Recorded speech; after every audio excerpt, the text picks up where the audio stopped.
ஒரு கேமை வந்து ஒரு கேமாவே எடுத்துக்க மாட்டாங்க. இதுதான் நம்ம இந்தியால இருக்க மிகப்பெரிய பிரச்சனையே. எதுக்கெல்லாம் சவுட் அவுட் பண்ணணும், வாய்ஸ் கொடுக்கணுமோ அதுக்கெல்லாம் நம்ம ஆட்கள்லாம் அமைதியா இருந்துருவாங்க. எதுக்கெல்லாம் நம்ம வந்து சவுட் அவுட் பண்ணக்கூடாது, எதை என்டர்டைன்மெண்ட்டாக எடுத்துட்டு போகணுமோ அதை எடுத்துட்டு போக மாட்டாங்க.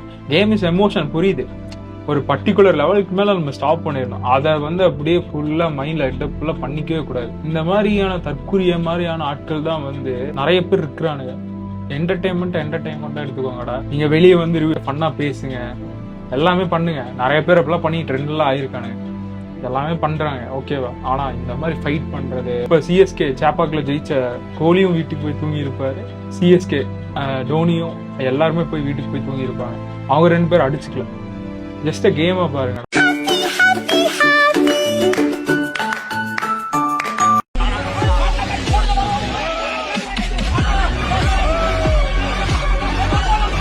ரியல் லைஃப்ல எடுத்துக்காங்க. ஜஸ்ட் கேம், ஜஸ்ட் என்டர்டைன்மெண்ட் பர்பஸா பாருங்க.